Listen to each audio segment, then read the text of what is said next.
El camino a Emaús.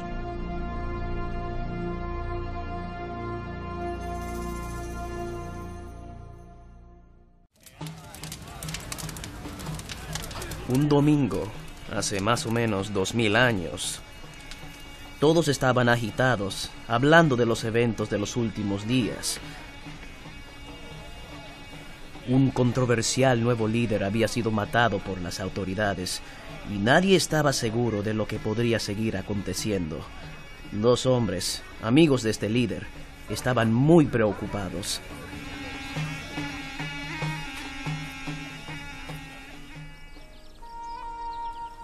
Al iniciar su camino a una ciudad cercana, los dos trataron de organizar los hechos para entender lo que había sucedido. Como muchos, los dos tuvieron grandes esperanzas, pero con su líder muerto, parecía que todo estaba perdido. No entendían. Entonces, se les unió un extraño. Solo quiero salir de esta ciudad. Llegaremos a Emaús al anochecer. No puedo creer lo que sucedió. ¿De qué están hablando? ¿Eres tú el único en Jerusalén que no sabe lo que pasó? ¿Qué pasó? Lo mataron. Lo ejecutaron el viernes pasado.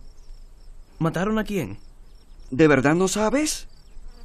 ¿Un criminal? ¿Qué crímenes cometió? No. Él era inocente. De hecho, Cuéntale sobre los milagros. él tenía el poder de sanar a la gente de forma instantánea. Un hombre ciego toda su vida. Un toque y enseguida pudo ver perfectamente. Hizo muchos milagros. Él curó la lepra, restauró un brazo inútil. La hija de Jairo. Sí, la hija de Jairo. Ella murió. Nosotros la vimos. Él la trajo de nuevo a la vida. Enormes multitudes lo escuchaban hablar.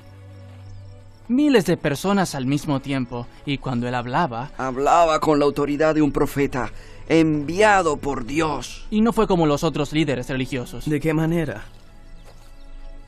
Él compartía tiempo con personas que eran odiadas por todos los demás. Comía y bebía con los despreciados por la sociedad. Pero no aprobó sus pecados. Él no toleró ningún pecado. Pero no miraba con desprecio a los pecadores. Era misericordioso, compasivo. Es verdad. Él fue muy diferente de todos los demás maestros. Entonces lo apresaron. Lo torturaron. Pusieron clavos en sus...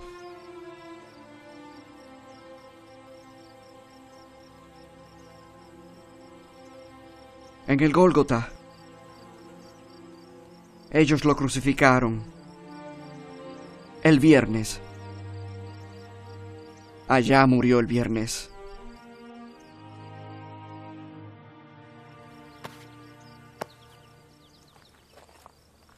Si era tan bueno, ¿por qué fue ejecutado? Ellos lo odiaban. Al principio, los líderes religiosos solo estuvieron de acuerdo con sus enseñanzas. Pero luego, yo pienso que lo veían como una amenaza a su posición de poder. ¿Y lo era? Nosotros pensamos que él era el Mesías profetizado. Que él era el rey que nuestra nación ha estado esperando.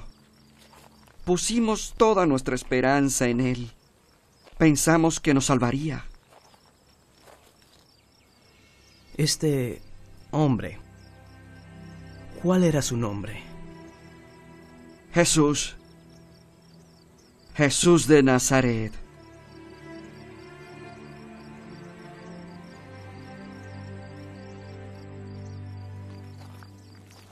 Este Jesús, ¿han ido ustedes a su tumba? No. ¿Por qué? Hoy por la mañana algunos amigos nuestros fueron a la tumba de Jesús. Es extraño. Ellos dijeron que estaba vacía. Eso realmente no tiene sentido. Nada de eso tiene ningún sentido. Simplemente no entendemos qué está pasando. ¿Cómo es que no entienden? ¿No saben que todos estos sucesos fueron predichos por los profetas una y otra vez desde los escritos de Moisés? La muerte de Jesús, el viernes. ¿No está eso en los escritos antiguos desde hace más de 1000 años? Sí. ¿Por qué no pueden creer las profecías que dicen que el Mesías tendría que sufrir exactamente de la forma en que Jesús lo hizo? y solo entonces entraría en su majestad en una gloria que ustedes verán pronto. Todo era parte del plan que empezó hace mucho tiempo, en el amanecer de la historia.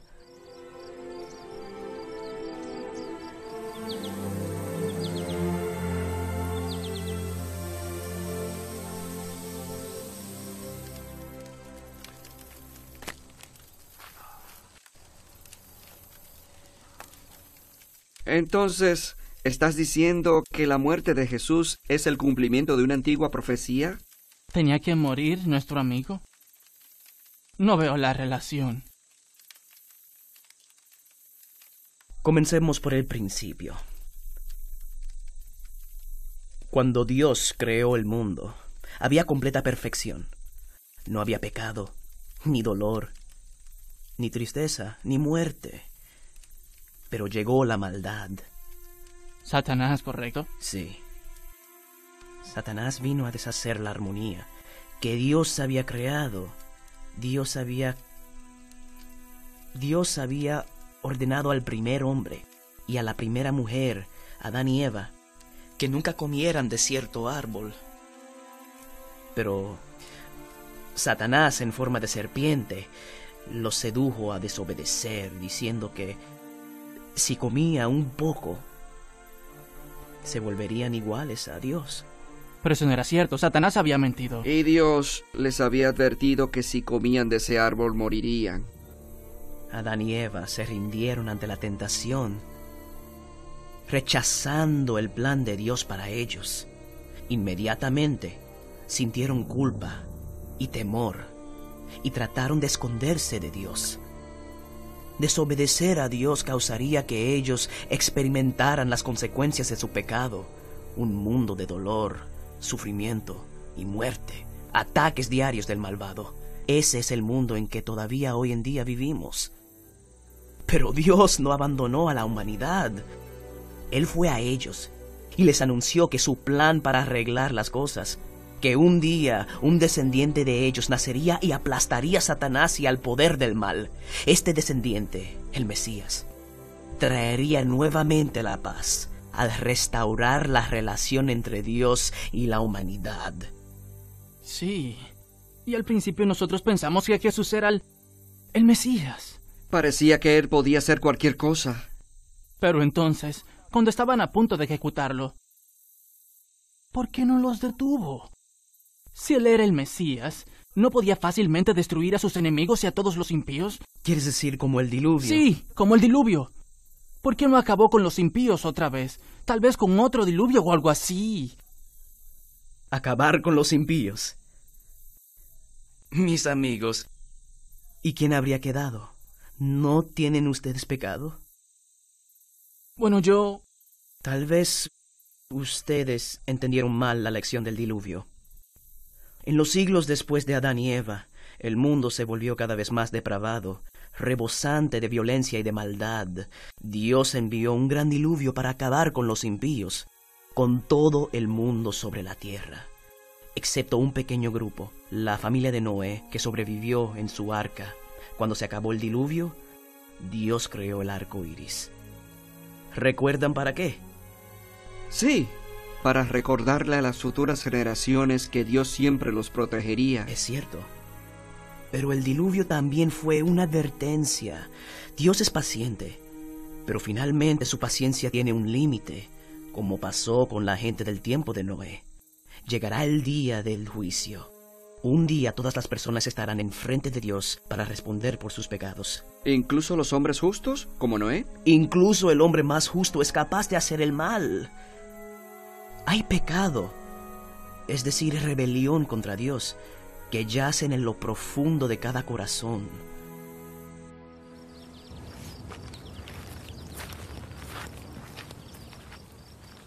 Si todos somos pecadores, y si Dios odia el pecado, entonces estamos perdidos.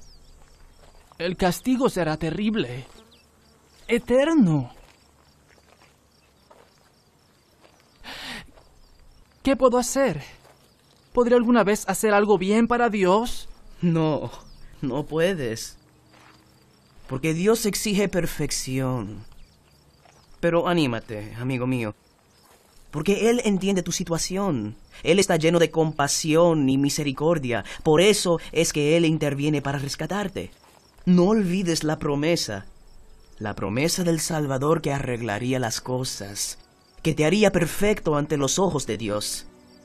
Esa es la promesa hecha a Adán y a Eva, y después a Noé. Y luego Abraham, ¿verdad? Sí. Dime lo que sabes acerca de la promesa a Abraham. Dios le dijo que tendría tantos descendientes como las estrellas del cielo. Pero Abraham tenía casi 100 años y su esposa Sara no había podido tener hijos. Pero Dios cumplió su promesa, ¿no es cierto? Sara dio a luz y Abraham se convirtió en el patriarca de una gran nación. Y Dios también prometió que un día el Mesías vendría de entre los descendientes de Abraham. ¿Significa que, como venimos de la familia de Abraham, y que solo por eso heredamos las bendiciones de Dios? No.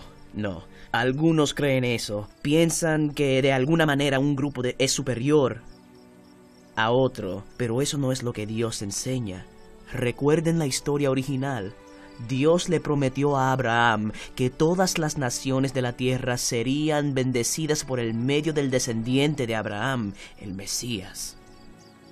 Abraham creyó en esta promesa.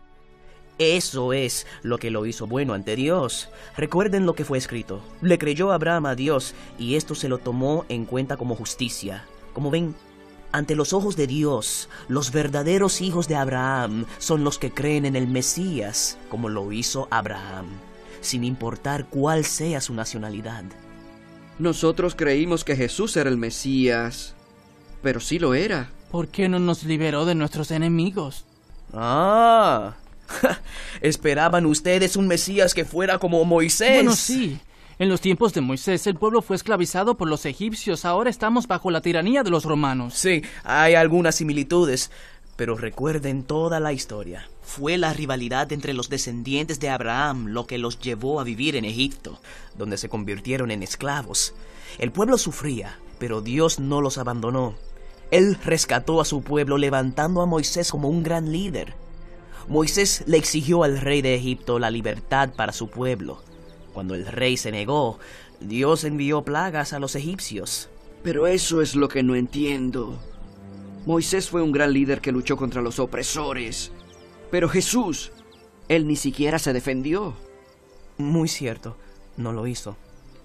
Como un inocente, o sea, como un cordero. Ya veo. La última plaga. ¿Tú estás diciendo que apunta a Jesús?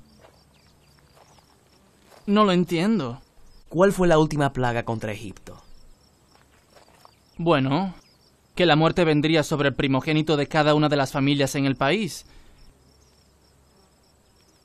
excepto sobre las de aquellos que mataron un cordero inocente y pusieron su sangre en las puertas de sus casas. Exactamente. Dios estaba demostrando que el sacrificio de un inocente salva de la muerte.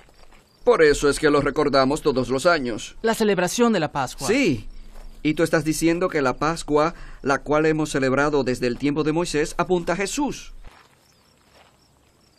Ahora entiendo. Y tal vez eso explica lo de la otra noche. Estábamos comiendo la cena de Pascua con Jesús. Él dijo algo que pareció extraño en ese momento. Él partió el pan y dijo, «Esto es mi cuerpo». Luego nos dio vino y dijo, «Esta es la sangre de mi pacto». Tal vez él estaba diciendo que en la cena de Pascua no solo miremos hacia atrás a la sangre del Cordero, sino que también miremos hacia adelante a la sangre del Mesías. Sí. Todos estos años, durante la Pascua, el pueblo de Dios se purificó sacrificando un cordero. Estaban aprendiendo que sin el derramamiento de sangre no habría perdón de los pecados.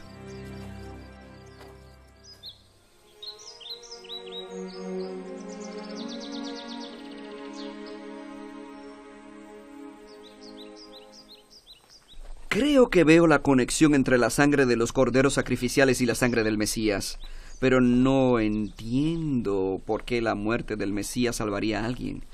Nuestros líderes religiosos dicen que tenemos que seguir las leyes y los ritos, como los 10 mandamientos, y entonces seremos salvos. Eso es si ustedes realmente pudieran guardar todas las leyes, pero la realidad es que nadie puede. Los mandamientos son un recordatorio del pecado. Esa es una de las principales razones por la cual Dios les dio los mandamientos a Moisés en el monte Sinaí.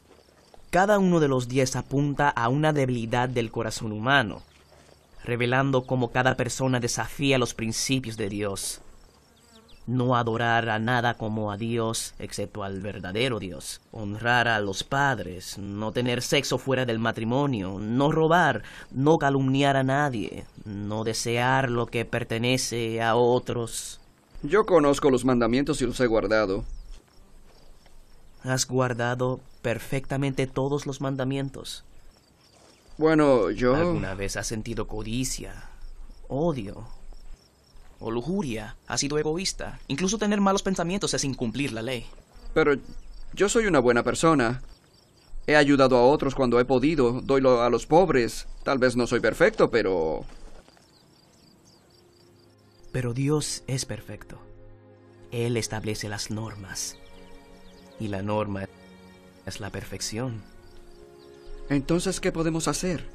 De la forma que lo describes, nunca podré ser suficientemente bueno. Esa es la razón por la que no puedes. No puedes salvarte a ti mismo mediante tus propios intentos de bondad. Entonces, tú nos estás mostrando una imagen sombría. No te sientas desesperado. Esta es la razón precisa por la cual vino el Mesías, para liberar a la gente de la esclavitud del pecado. Ese es el centro de la promesa que Dios les hizo a Adán y Eva, y a Abraham, y a Moisés, y a toda la gente que fracasa en cumplir sus mandamientos. Incluso hoy en día, la promesa del Salvador, que viviría perfectamente, y que sufriría tu castigo, que saldaría tu deuda, que te haría justo ante los ojos de Dios, perfecto ante sus ojos. Esas son muy buenas noticias. Pero la gente estaba esperando que este Mesías fuera un rey poderoso que anunciara una era de gloria para nuestro pueblo. Como el rey David. La historia de David es importante, por otra razón. Hablemos sobre eso.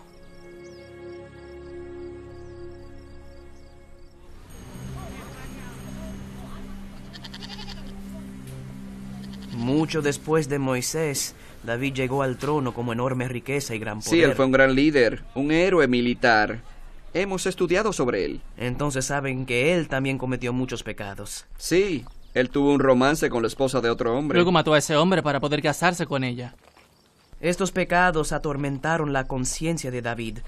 Cuando fue confrontado, él admitió que había pecado contra Dios. David se arrepintió y Dios perdonó su pecado.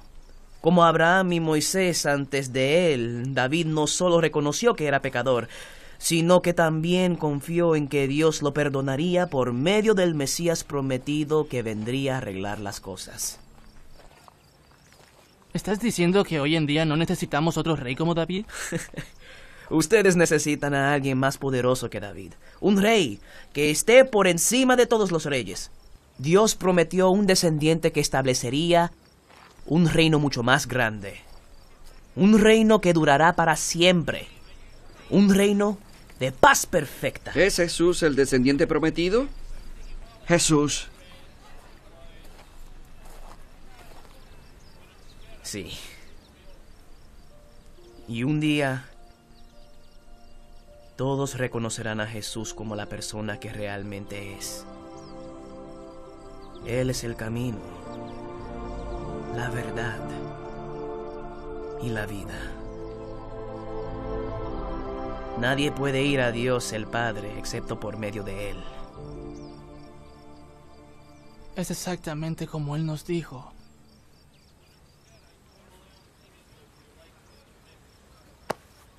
Espera. ¿A dónde vas? Se está haciendo tarde. Mi casa está allí, por favor. Quédate con nosotros y cuéntanos más.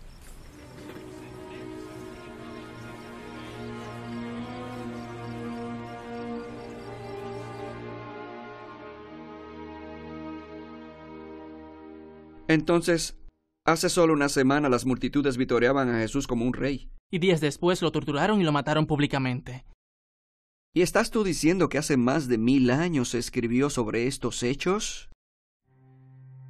Isaías vio toda la historia como si ya hubiera ocurrido. Él escribió: porque nos ha nacido un niño, y se le darán estos nombres: Príncipe de Paz. Y más tarde, Él fue traspasado por nuestras rebeliones y molido por nuestras iniquidades. Sobre Él recayó el castigo, precio de nuestra paz, y gracias a sus heridas fuimos sanados. Y el Señor hizo recaer sobre Él la iniquidad de todos nosotros. Es Jesús exactamente. Él murió por nuestros pecados. Eso es lo que has estado tratando de decirnos. Sí, es lo que Dios ha dicho desde el principio. El pecado de ustedes merece castigo, y el Mesías recibe ese castigo por ustedes, como si Él hubiera cometido el pecado, para que ustedes puedan escapar del castigo que son culpables y vivir eternamente en perfección, en el hogar celestial, alejados de los problemas de este mundo. Esto es lo que Adán y Abraham, Noé y Moisés y todos los profetas estaban esperando. Un lugar donde no habrá hambre ni sed, donde Dios enjugará toda lágrima de sus ojos, donde veremos a Dios cara a cara. En el cielo habrá gente de todas las naciones, tribus e idiomas, y todo eso es de ellos y de ustedes, por el amor de Dios, un amor que lo llevó a morir por ustedes. ¿Cómo pudimos ser tan sordos? Las veces que el propio Jesús nos dijo que sufriría y moriría, como fue profetizado. Él también dijo que resucitaría al tercer día. ¿Qué es hoy? Hoy. Entonces deben verlo. ¿O piensan que les dijo mentiras?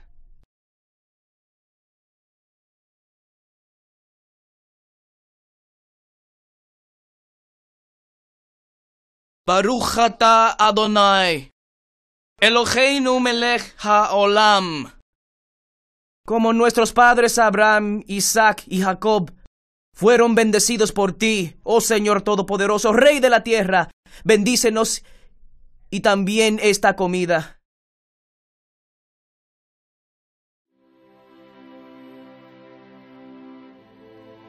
Jesús, eres tú. No te veíamos. Estás vivo. Las profecías son ciertas.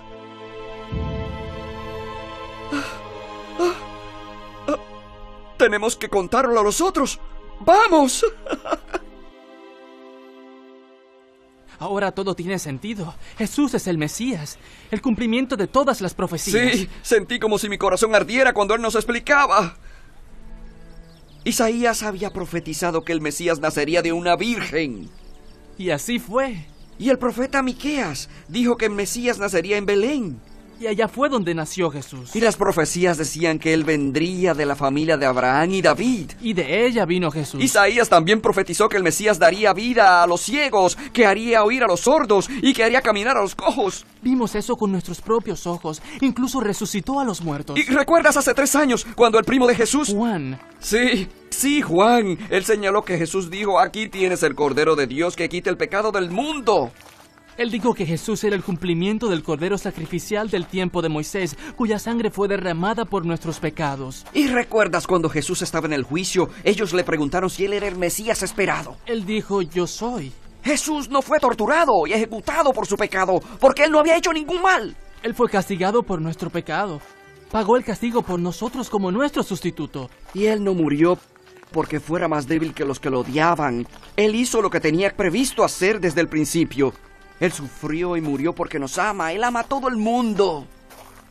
¿Y fue este su plan todo el tiempo? Sí. Su resurrección de la muerte fue el punto culminante de una batalla espiritual que Dios dijo que sucedería. Él aplastó el poder y la maldición de Satanás, como se lo había prometido a Adán y Eva. Así que la batalla ha terminado. Somos libres, perdonados. Estamos bien con Dios ahora mismo. ¡Apurémonos!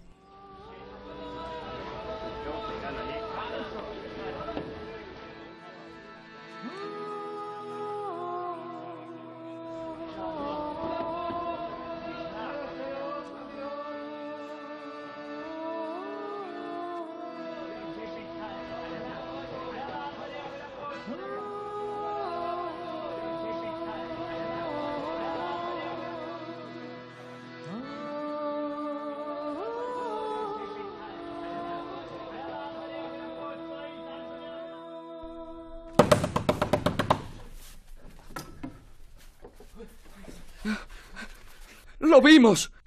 ¡Jesús! ¡Él resucitó de la muerte! Él estuvo en casa, partiendo el pan. Lo reconocimos súbitamente. Miren, es tal como Él lo dijo. Él está vivo. ¡Sí! Debimos saber que Él sufriría y moriría y resucitaría. Está todo en las Escrituras. Simplemente no lo habíamos entendido, pero Él nos lo explicó todo. Todas las escrituras son correctas. Sí, yo lo vi. podía creerlo con Él mis estaba ojos. ahí, yo partí el pan y Él me vio y abrí los ojos. Lo pude tocar. Él estaba cerca de mí. ¡Oh, Dios! ¡Jesús! Era Jesús. Fue maravilloso ver a Jesús. La paz sea con ustedes. No tengan miedo. ¿Por qué siempre dudan? Miren mis manos, mis pies, tóquenme. Realmente soy yo, Jesús. No soy un fantasma. Los fantasmas no tienen carne ni huesos.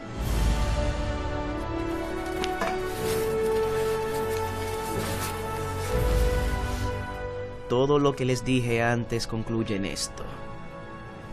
Todas las cosas escritas sobre el Mesías en los libros de Moisés, en los profetas y en los salmos, esas cosas fueron escritas sobre mí y tenían que cumplirse. Está escrito que el Mesías sufriría y que resucitaría de la muerte al tercer día. Entonces el arrepentimiento y el perdón de los pecados sería proclamado en su nombre a todas las naciones.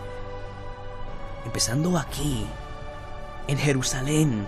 Ustedes son los primeros en oírlo y en verlo. Ustedes son los testigos. Lo que sigue es muy importante. Ustedes recibirán el poder para llevar este mensaje a todo el mundo. Y les aseguro que estaré con ustedes siempre, hasta el fin del mundo.